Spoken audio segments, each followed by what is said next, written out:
네, 투나잇 이슈 시작합니다. 여야 원내 사령탑인 추경호 박찬대 원내대표가 취임 후 처음으로 만났습니다. 소통을 강조하면서도 쟁점 현안을 두고는 치열한 신경전이 이어졌습니다. 한편 국민의힘 황우여 비대위는 윤석열 대통령과 만찬 회동을 가졌고요. 민주당 국회의장 후보 경선은 4파전에서 2파전으로 압축됐습니다. 이런 정치권 이슈들 오늘 송영훈 변호사, 조현삼 변호사 두 분과 짚어보겠습니다. 어서 오십시오. 안녕하십니까? 네, 오늘 키워드 화면으로 먼저 보시겠습니다.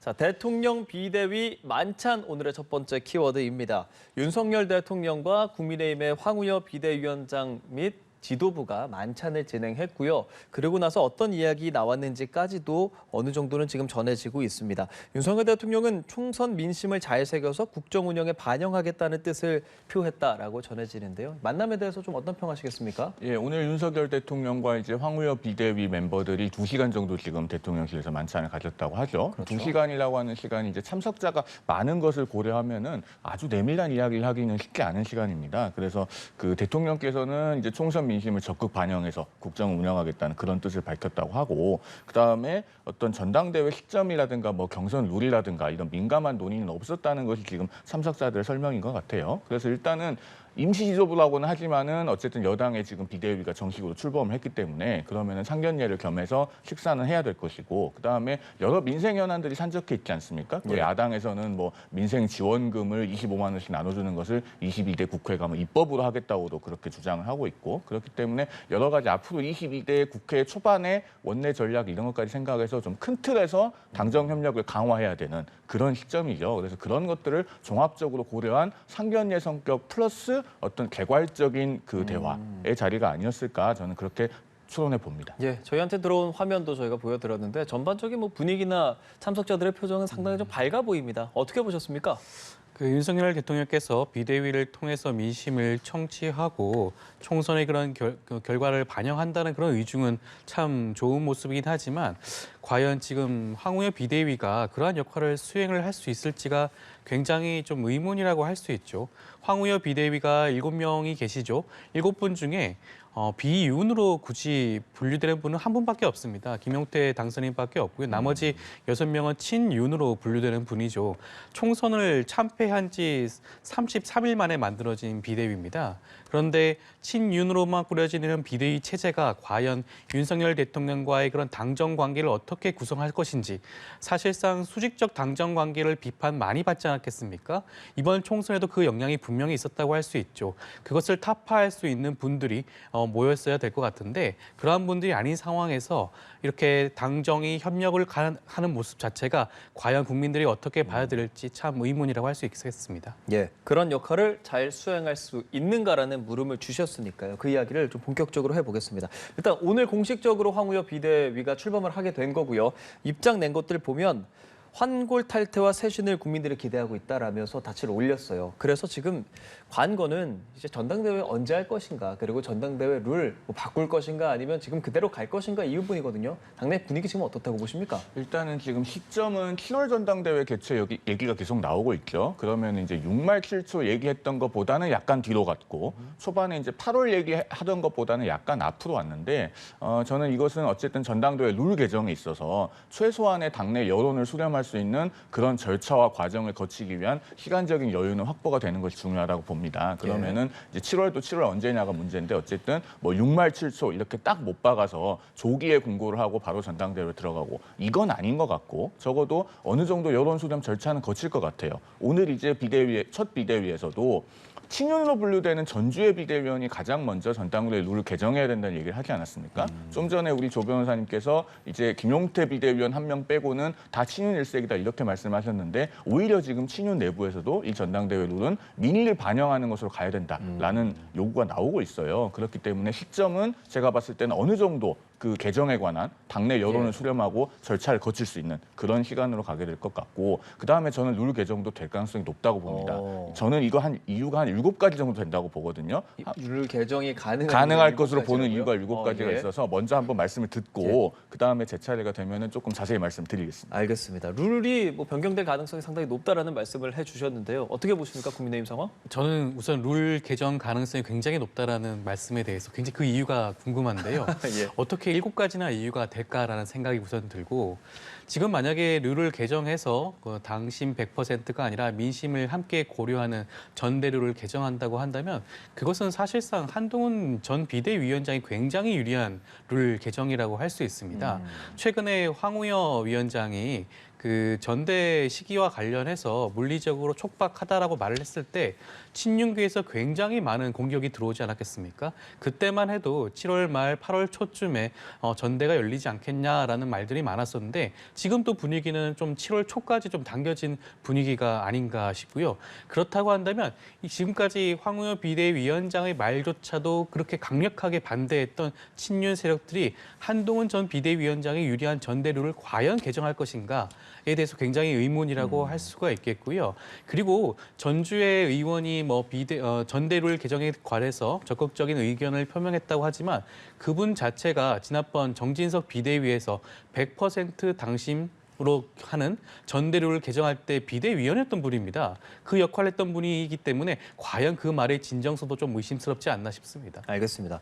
송영훈 변호사님, 이제 들어볼 때가 됐습니다. 과연 7가지씩이나 이게 진짜 뭐 변화할 가능성을 좀 확신하는 것 같이 말씀을 해주셔서요. 한번 좀 이야기 좀 들어볼까요? 자, 첫 번째는 이제 국민의힘의 지금 기본적인 상황입니다. 총선에 참패를 하고 당내에서 이 전당대회 룰을 개정해야 된다는 요구가 분출하고 있어요. 이건 왜 그러냐면 작년에 3.8 전당대회 때 당심이 곧 민심이라고 하면서 당원 100%로 경선 룰을 바꿔서 전당대회를 치렀습니다. 그 결과가 실패로 나타났잖아요. 어쨌든 그 지도부는 임기를 채우지 못했고 뒤이어 비대위가 들어섰지만 총선 참패를 막지 못했습니다. 자, 첫 번째가 이제 기본 상황이고 예. 두 번째로 황우여 비대위원장 본인의 언급이에요. 자, 황우여 비대위원장은 5선 의원이고 사회부총리를 지냈고 새누리당 대표도 지냈어요.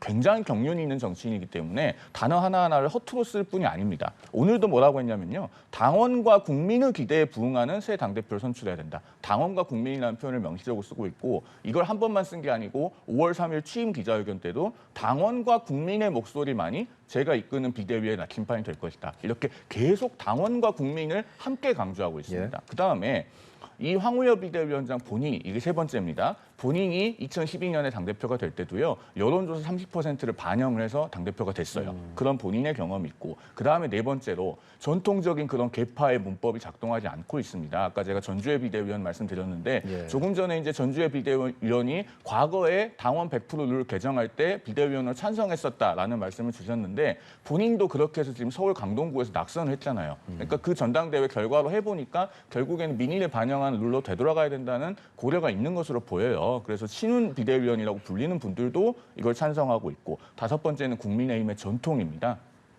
2006년에 이 여론조사를 반영한 룰이 처음 들어왔고 그때 이후로 15년간 강재섭 대표부터 시작해서 10명의 당대표를 내리 뽑았어요. 그렇게 뽑은 당대표로 4번의 대선 중에 3번을 승리를 했습니다. 그러니까 이건 국민의힘의 역사와 전통의 문제고요. 그다음에 여섯 번째는 지금 국민의힘의 당원 분포입니다. 수도권에서 사랑받는 정당이 되려면은 결국은 수도권의 민의의 선택을 받아야 되는데 예. 지금 국민의힘의 책임당원 비율은 작년 3.8 전당대회 기준으로 해서 수도권에서 한 36에서 37%밖에 안 되고요. 영남이 41%예요. 근데 실제 유권자 비율은 수도권이 50.8%고 영남은 24%대입니다. 그러면은 당원 100%로 하면은 수도권의 여론이 과소대표돼요. 이걸 통계로 보면 다 알고 있습니다. 마지막 7번째는 한동훈 전 비대위원장에 대한 말씀을 아까 하셨는데 예. 최근에 나온 여론조사들을 보면 이것은 여론조사를 일부 넣으나 안 넣으나 한동훈 전 비대위원장이 상당히 유리한 걸로 나타나고 있어요. 그래서 경선 룰을 바꾸는 것이 특정인을 유리하게 하는 문제는 아니다. 저는 이 말씀까지 덧붙여서 알겠습니다. 이게 뭐 경선 룰을 바꿀 것인지 아닌지 지금으로서 저희가 알 수는 없지만 어쨌든 두 분께서 이제 분석해 주신 내용을 좀 들어봤고요.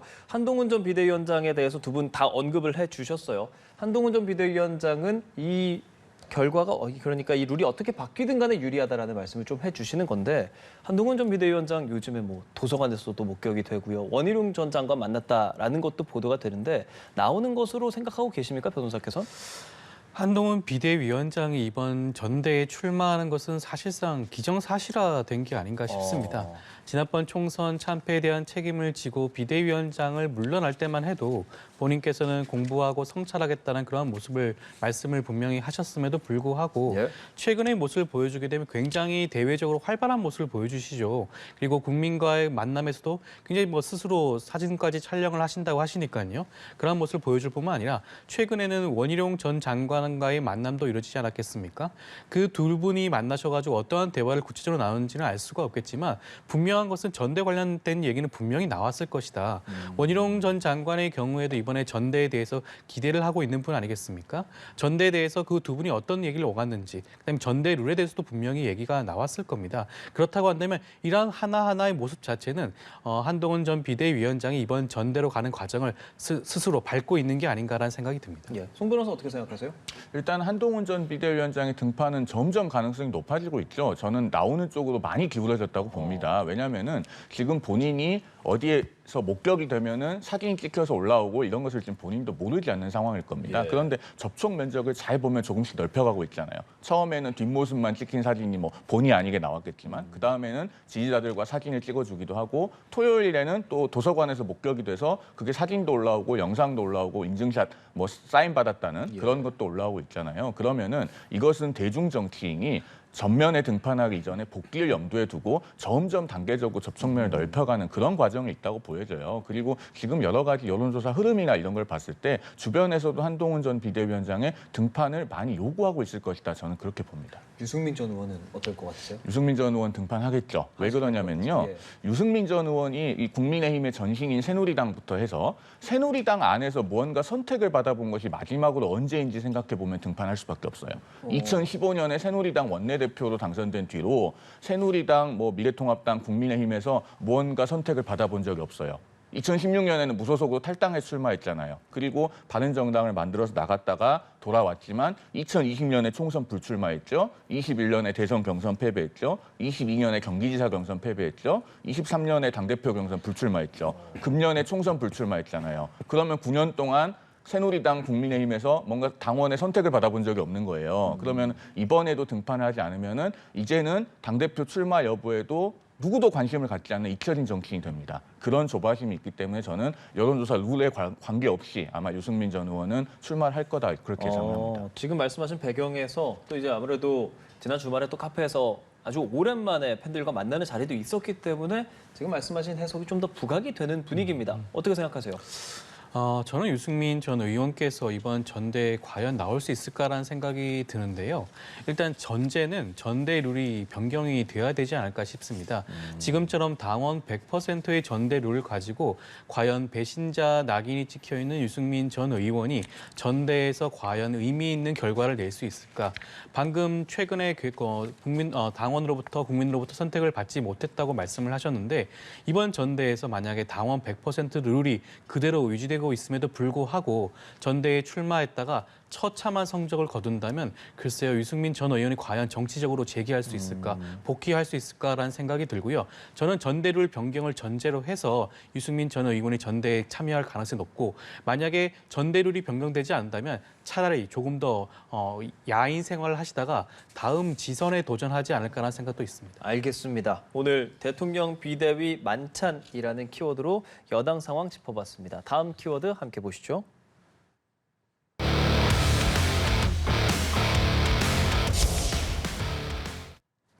덕담 속 기싸움이라고 저희가 키워드를 전해봤습니다.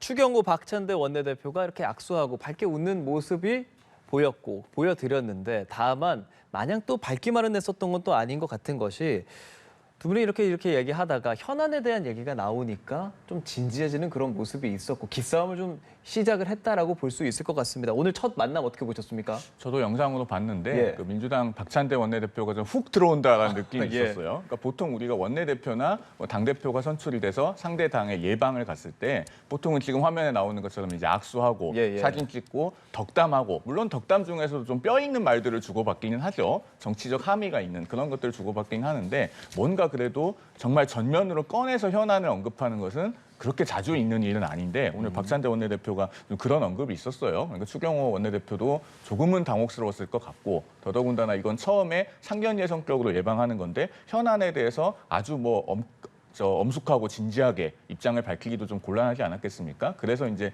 약간 회피를 한 것 같은데 뭐 다행스러운 것은 두 분이 앞으로 자주 만나기로 했다면서요. 그렇죠. 그렇게 지금 발표가 됐으니까 아마도 그래도 자주 식사하고 회동하고 하면서 여야 간에 좀 대화도 많이 하고 좀 더 이렇게 의견 차이를 좁혀갈 수 있는 그런 계기가 되길 소망해 봅니다. 네, 저 첫 만남은 뭐 조현산 변호사께서는 보시고 어떤 생각하셨습니까? 첫 술에 배부를 수는 없겠죠. 여야 원내대표가 지금처럼 자주 만나기로 약속했다는 모습 자체는 굉장히 긍정적인 게 아닌가 싶습니다. 지금 집권 여당 입장에서는 22대 국회에서 의석수가 108석이죠. 사실상 단독으로는 어떠한 법안조차도 통과시킬 수 없는 상황입니다.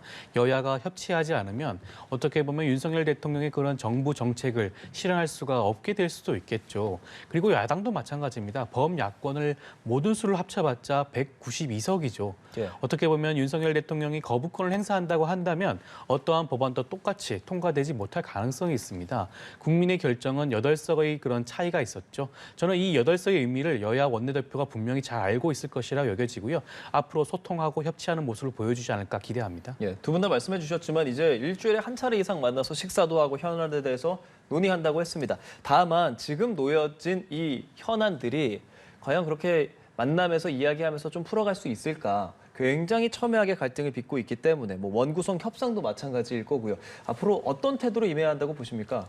원구성이 일단 첫 번째 넘어야 될 산이 될 것 같아요. 지금 민주당에서 공공연하게 뭐 법사위원장, 운영위원장까지 다 가져가야 된다고 하잖아요. 네. 근데 그렇게 되면은 아무리 일주일에 한 번씩 뭐 식사를 하든 뭐 식사보다 더한 것을 하든 간에 제가 봤을 때는 결국에는 그 협치의 모드는 금방 깨어질 가능성이 높습니다. 법사위원장 같은 경우는 정말 이제 그 여당으로서는 양보하기가 어려운 거거든요. 그 17대 국회 이래로 확립된 관행이 있지 않습니까? 제1당이 국회의장을 가져가고 제2당이 법사위원장을 맡고 이렇게 확립된 그 관례가 있기 때문에 그것을 깨뜨려야 될 만한 어떤 특별한 이유가 없어요. 특히나 17대 국회 때부터 그런 그 관례가 정립된 것이 그때가 2004년 아닙니까? 노무현 정부예요. 그 노무현 정부에서 열린우리당이 그런 관례를 처음 확립을 한 것이기 때문에 사실은 민주당에서 그걸 깨겠다고 하는 것은 어떻게 보면 노무현 정신에 부정하는 것이 될 수도 있다. 저는 그런 말씀 드리고 싶고 그래서 원구성부터 역대 국회 확립된 전통대로 가면은 조금 더 여야가 협치할 수 있는 길이 더 넓게 열리지 않을까 그런 말씀을 드려봅니다.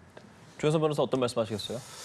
총선 민심을 반영한다면 원 구성에 대한 여야의 협치, 합의가 조금 더 쉽지 않을까 싶습니다.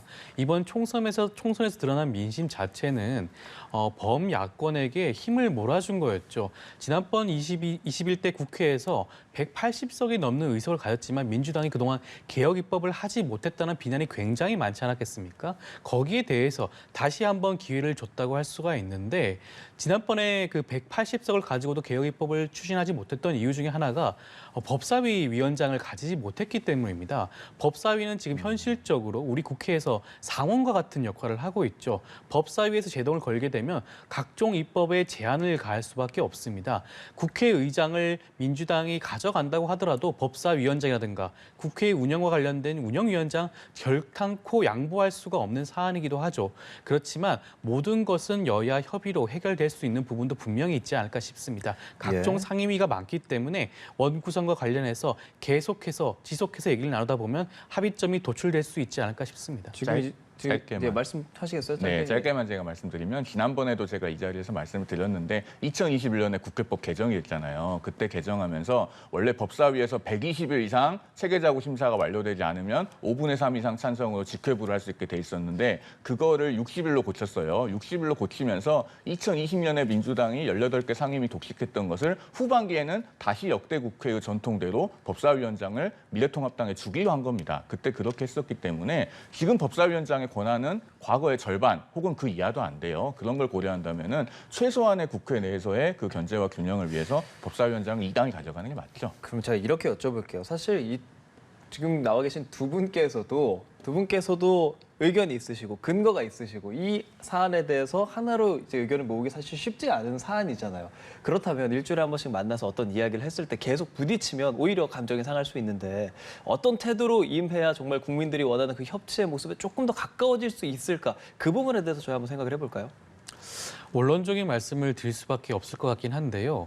여야 원내대표가 이와 관련된 원구성과 관련된 협의를 진행을 하면서 예. 과연 국민들이 바라는 것이 무엇인가를 좀 생각을 계속해서 해줬으면 좋겠습니다.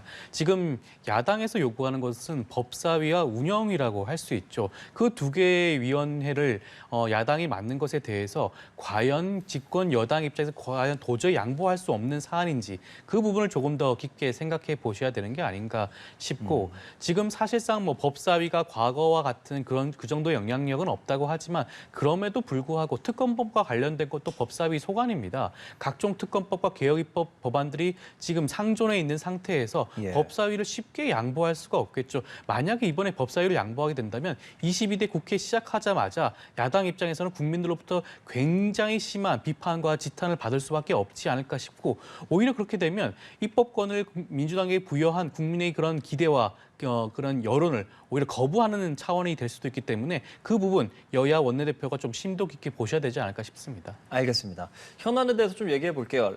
라인 사태 이게 이제 정치권으로 지금도 불붙고 있습니다. 보면 야당은 정부의 대응에 대해서 좀 비판을 하고 있고 여당은 뭐 감정적으로 당리당략을 위해서 좀 선동하는 것이다라고 이야기하는데 대통령실에서는 부당한 조치 단호하고 강력하게 대응해 나갈 것이다라고 입장을 낸 상황입니다. 두 분 의견 좀 들어보고 싶습니다. 먼저 말씀해 주시죠. 일단 야당이요. 정부의 적극적인 대응을 촉구할 수는 있어요. 그리고 비판도 할 수 있다고 생각합니다. 그런데 강 건너 불구경이라고 한다든가 또 이재명 대표 같은 경우는 뭐 대한민국 정부는 멍 이런 SNS도 올렸던데 그런 것들은 이제 사실이 아니잖아요. 팩트에서 벗어나기 때문에 그런 선동을 해서는 좀 곤란하다고 생각합니다. 오늘 이제 성태윤 대통령실 정책실장도 정부는 무엇보다 우리 국민과 기업의 이익을 최우선에 놓고 필요한 모든 것을 한다는 것이 일관된 입장이다. 이렇게 밝혔잖아요. 근데 이렇게 밝힌 게 지금 처음이 아닙니다. 우리 외교부가 4월 27일에는요. 우리 기업에 대한 차별적 조치가 있어서는 안 된다는 확고한 입장이다. 이렇게 밝혔고요. 과기정통부도 4월 29일에 네이버와 그동안에 계속 협의해 왔다고 밝혔었고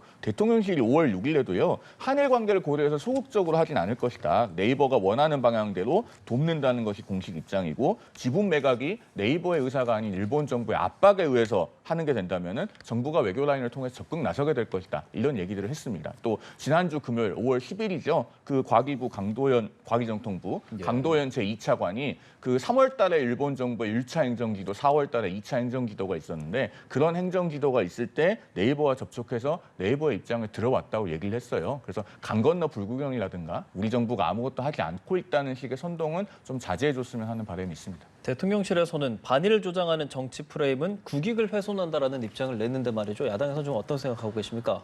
지금까지 윤석열 정부가 대일 외교에 있어서 저자세를 한다는 말들이 굉장히 많지 않았겠습니까? 그 연장선에서 민주당과 야당 입장에서는 충분히 비판할 수 있는 사안이죠.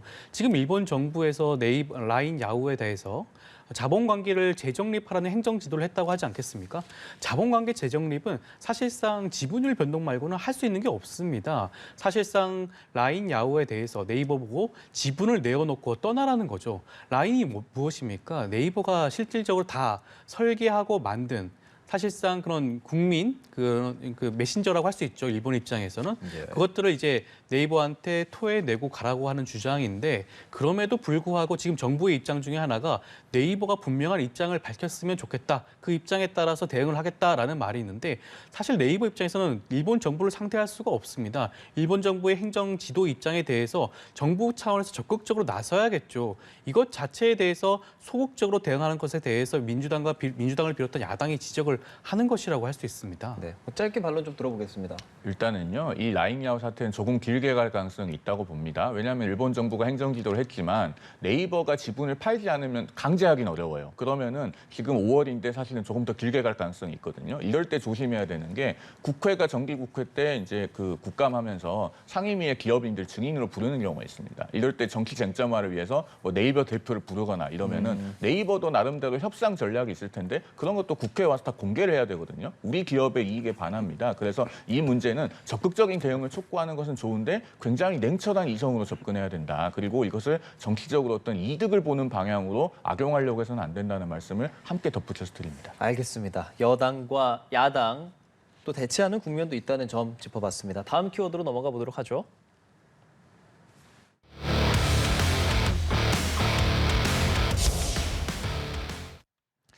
양자 대결로 교통정리, 국회의장 이야기입니다. 저희가 전에 지금 국회 모습도 쫙 보여드렸는데 과연 저 의장석에 앉을 사람 민주당에서 이제 16일 목요일에 나오게 되는데요. 4파전이었던 국회의장이 이제 지금 주말이 지나면서 후보가 2명으로 지금 압축이 됐습니다. 추미애, 우원식 후보, 그리고 이걸 교통정리, 명심이라는 키워드로 분석하는 언론도 많이 있는데요. 어떻게 좀 평하시겠습니까? 이재명 대표의 그런 명심이라 불리는 게 배제하고 생각을 할 수는 없겠죠. 아마 이재명 대표 입장에서 고민이 많았을 겁니다. 국회의장에 이번에 출마 도전하시는 분들 다선 의원들이시죠. 예. 굉장히 정치 구력이 높으신 분들이고 이재명 당대표조차도 어떻게 할 수 없는 부분 분명히 있었을 것입니다. 그럼에도 불구하고 우리는 지금까지 국회의장에 대해서 순리가 있지 않았겠습니까? 다선 의원 중심으로 하고 아니면 연장자를 우선한다거나 여러 가지 이유가 있었기 때문에 순리대로 하는 것이 혹여 이번 국회의장 선거를 통해서 당심 당원들 간의 그런 갈등과 분열이 조장되는 것을 방지하기 위해서 그러한 의견을 좀 피력한 부분이 분명히 있지 않을까 싶고 그렇기 때문에 지금 현재로서는 네 분이었던 후보들이 2명으로 줄어든 게 아닌가 예. 싶습니다. 주말 주말 지나고 4파전에서 2파전으로 축소되는 그런 기사들 접하시면서 어떤 생각하셨어요? 사실상 민주당이 추미애 당선인으로 전반기 국회의장을 교통정리하는 분위기죠. 그런데요, 민주당이 계란을 한 바구니에 담고 있다는 느낌이 들어요. 왜냐하면은 자 원내대표를 선출할 때 이제 박찬대 의원 사실상 단일 후보로 교통정리를 하면서 경선이 없었지 않습니까? 그리고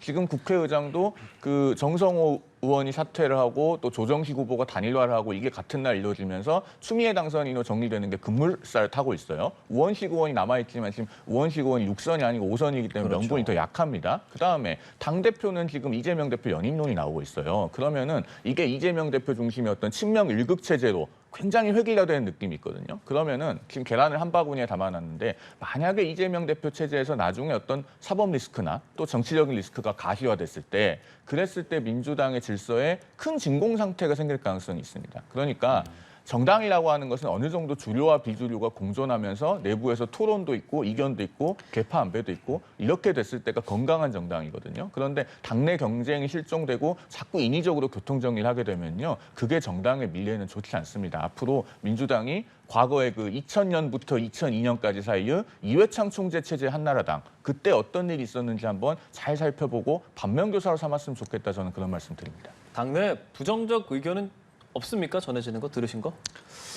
일부 부정적으로 말씀하시는 분이 분명히 있죠. 그렇긴 하지만 당원과 국민의 뜻을 받들어서 이번 국회의장으로서 역할을 수행하실 분을 당 내에서 결정을 해야 되는 게 아닌가 싶습니다.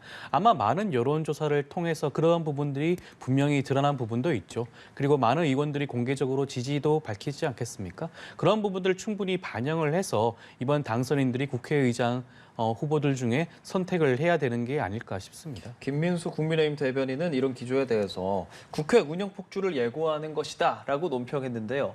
어떻게 답하시겠어요? 국회의장이 국회 운영을 폭주하는 그런 역할을 할 수 있을까라는 생각이 우선 들고요.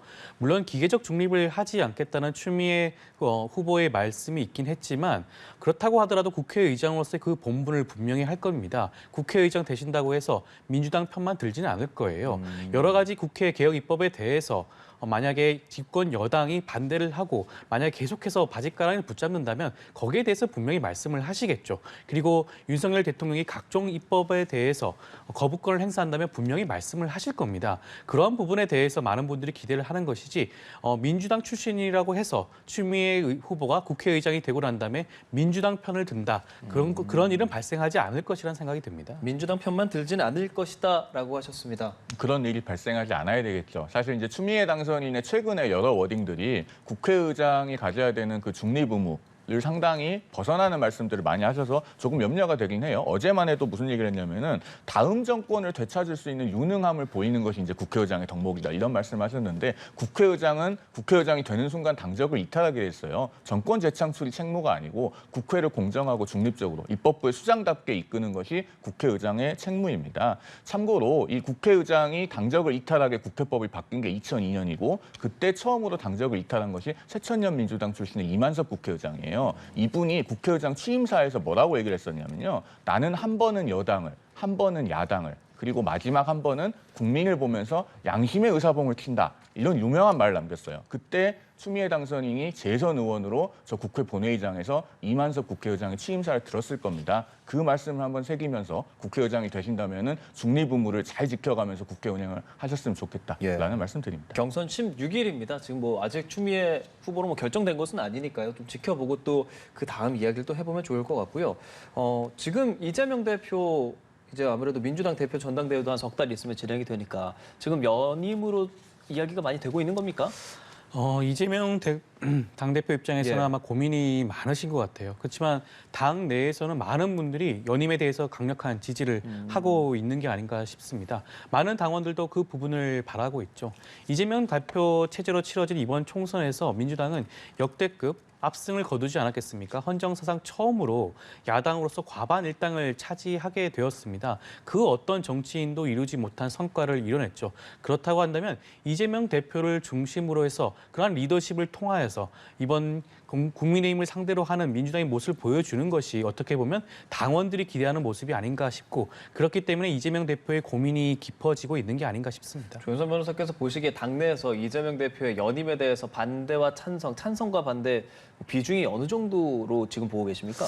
글쎄요, 뭐 구체적인 수치를 제가 말씀드릴 수는 없겠지만 예. 저는 확실한 거는 과반 이상은 확실하게 이재명 대표에 대한 연임을 바라고 있다라는 생각이 아닌가 싶습니다. 예, 이 민주당 상황에 대해서 송영 변호사 평론도 좀 들어보죠. 조금 전에도 아까 말씀드렸듯이 그러니까 민주당의 당내 경쟁의 실종, 건강성 차원 그리고 어떤 정치적 위험 분산의 차원에서 민주당이 좀 위험한 길을 걷고 있는 것이 아닌가 하는 생각이 들어요. 제가 아까 그 이회창 총재 사례를 잠깐 말씀을 드렸는데요. 예. 그 이회창 총재가 1998년 8월에 한나라당 총재가 돼서 2000년 5월까지 첫 번째 임기를 하고 2000년 5월에 다시 재선을 해요. 연임을 합니다. 그렇게 해서 2002년 4월에 이제 대권 당권 분리 조항에 의해서 당 총재직을 내려놓을 때까지 계속 총재를 했어요. 그러니까 김대중 정부 시절 내내 야당 총재이다시피 했습니다. 그랬는데 그렇게 되니까 당내 경쟁이 실종되고 당시의 새천년 민주당은 이회창 총재 한 사람의 약점만 준비하고 공략하면 됐어요. 그러다 보니까 무슨 가족 빌라 논란이 이런 게 터지면서 지지율이 떨어지고 당시에 이제 노풍이 부니까 이회창 총재가 상당히 입지가 많이 흔들렸습니다. 그런 전례를 검토해 보면요,